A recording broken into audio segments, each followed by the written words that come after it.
Hey everyone, this is Andrew at Plainview Farm, and in my hand I am holding my new non-adjustable lift link for the 820 John Deere. In a previous video I mentioned that the old lift link had broken.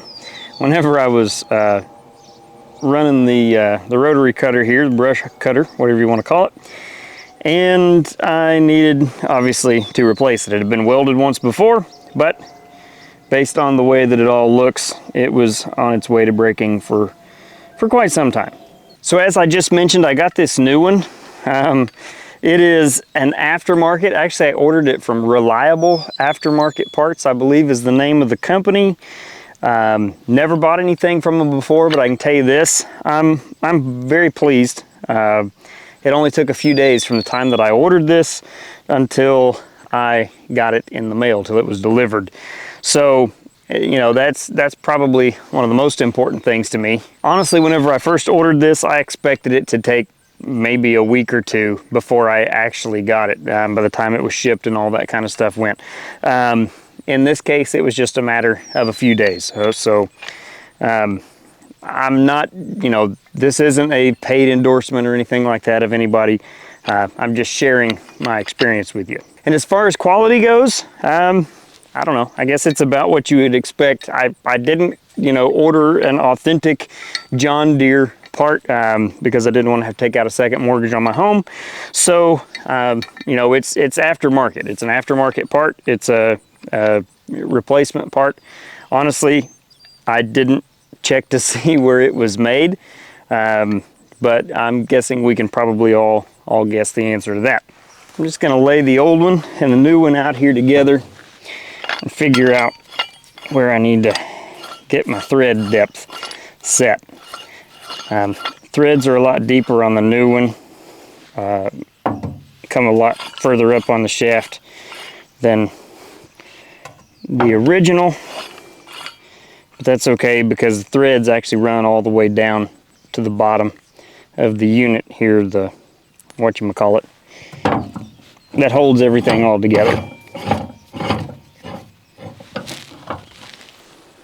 So actually what I think I'm going to do is set it about where I feel comfortable with it, where I want it, and then we'll make our adjustments on the adjustable side, get it where we want it.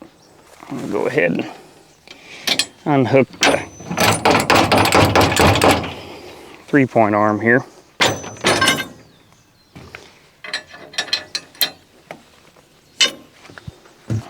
We'll start up here on our lift arm. Insert right there.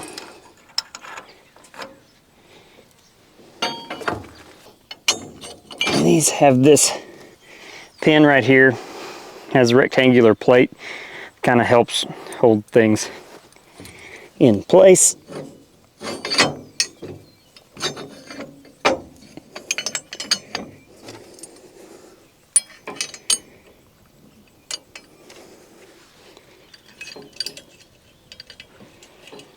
And then the original pin has been lost to time, so got that thing in there right now.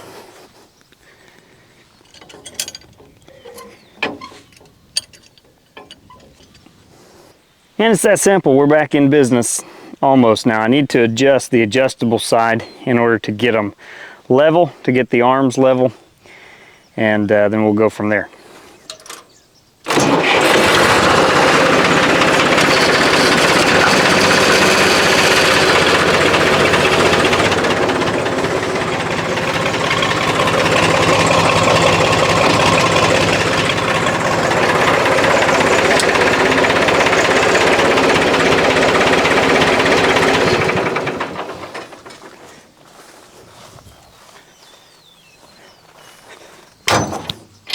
There we go.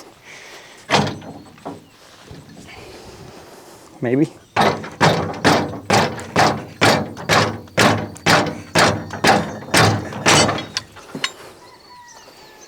Well, maybe I'm not going to be able to do as much adjustment on this side as I thought.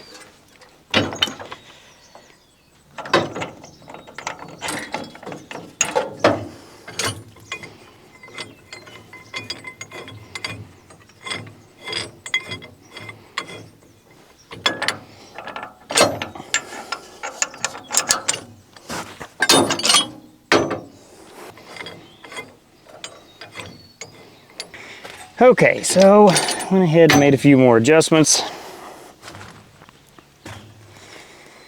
Adjusted that side a little more.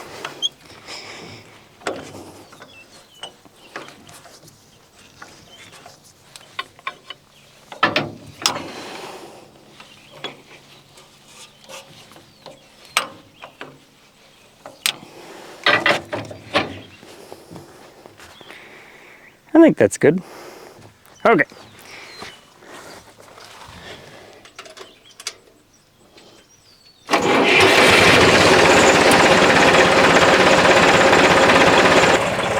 Alright, so I'm gonna have to pull the tractor forward just a little bit, try to line all this back up.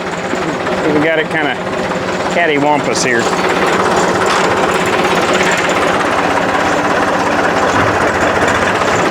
There we go.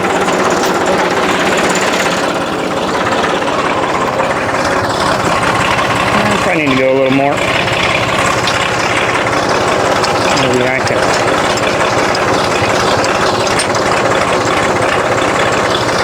A little adjustment with the top link, and we're close.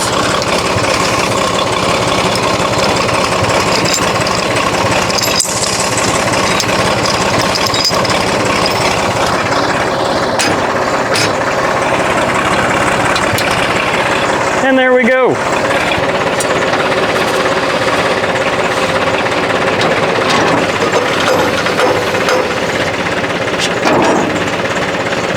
Have to adjust the top link a little bit here.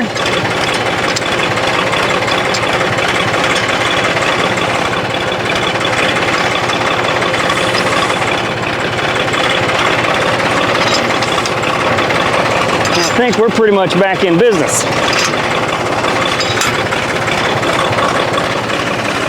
Good, good, good, good, good.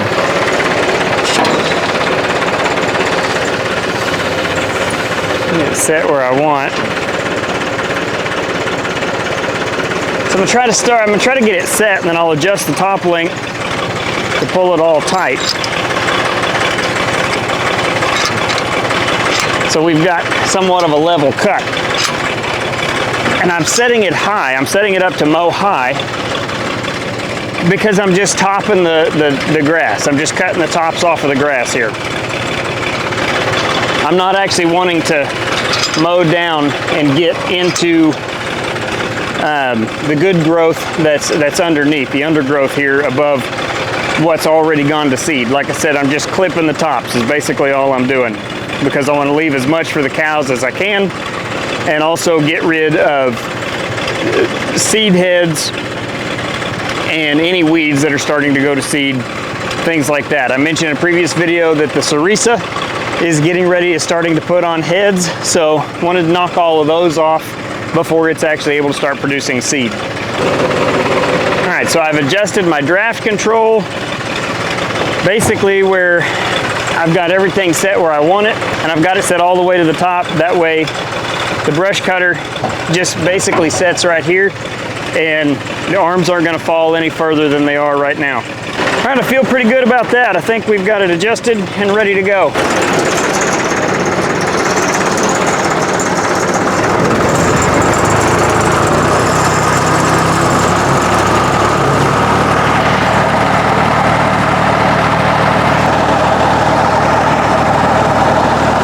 So far, so good. Raise it up just a touch. Increase our RPMs. And away we go.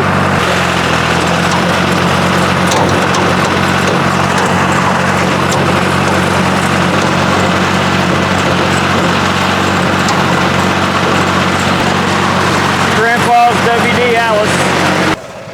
Okay, so earlier on I mentioned the Cerisa Lespedeza. That's what this is right here. I'll just pull that out. So if you get a closer look at it here, you can see where it is starting to bloom. It's getting ready to bloom, and then it'll start putting on seed, which we don't want any more of that. We've got plenty enough Cerisa Lespedeza. I don't know if you can see it out here. It's all over in there. Goats love it. Cows will eat it when it's short and tender, but it has a bitter taste to it, and the cows will overgraze other things before they'll eat that sarisa. So like I said, the goats love it. The goats perform very well on it, and the cows do pretty well on it too. But we don't want it to get to the point that it's basically all we've got and it becomes a problem. So like I said, we want to mow it down, keep it under control as best we can anyway.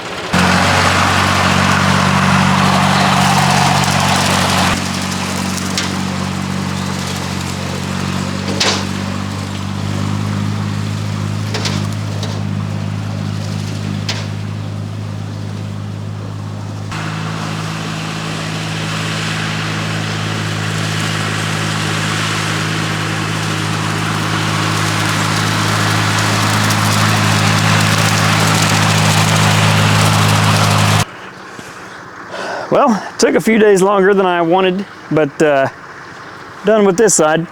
Of course, using a brush hog to cut pasture isn't necessarily the most ideal thing, but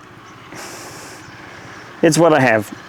Probably it'd help a little bit if I'd sharpen the blades, but I'm not gonna do that right now either. So when I built my fence here on the back side of my property where I joined the airport, I put a gate in the fence. Number one, in case any livestock were to get onto the airport, I could easily get them back in, or I guess more easily get them back in having a gate here, but also so that I could maintain the back side of my fence. My neighbor cuts hay off of the airport every year, and he leaves space, which I appreciate. He leaves space between the fence and where he starts his first pass. He doesn't want to get in. He does not want to get into my fence. Like I said, I appreciate that. I appreciate him doing that. You know, it's just common courtesy. But one of the things I do, and I do this after he cuts hay because I don't want to, you know, get into his hay crop. But after he cuts hay, I will come through and I will brush hog the back side of my fence just to keep things down, keep things under control. Makes it a little bit easier to maintain the fence. So I do that twice a year. I do that whenever he does his first cutting in the spring, and then I'll do it also whenever he does his last cutting in the fall. So sometimes he gets two or three cuttings off of this, and so I'll like I said, I'll do it after his last cutting.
That ought to be good for a little while.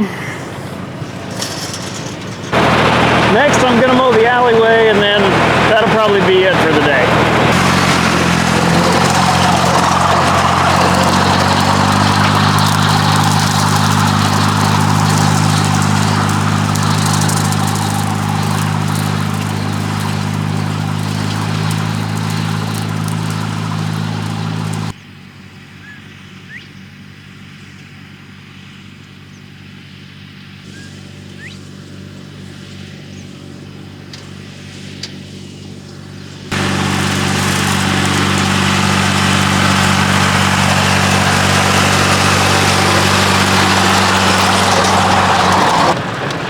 coming into the hottest part of the day, so I think I'm gonna call it quits. I think I've had enough. So as always, I appreciate you watching. We'll see you next time.